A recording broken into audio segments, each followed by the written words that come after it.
नमस्कार, जेप्पा कमेडी समाचारमा यहाँहरूलाई स्वागत छ। आजका प्रमुख समाचारहरू। कमेडीले मिलिक्क र पिलिक्क भनेका एक पूर्व मन्त्री फेरि मन्त्रीमा नियुक्त। अब समाचार विस्तारमा।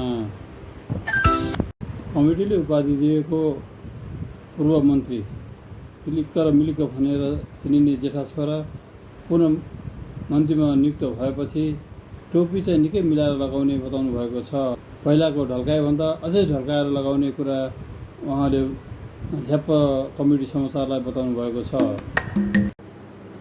बुहारी, आजको समाचार के छ ल, छिटो ल्याउ त, यहाँ वाचन गर्नु पर्यो।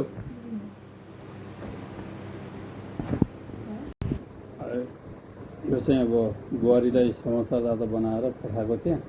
अब यो समाचार चाहिँ वाचन गर्दैछु।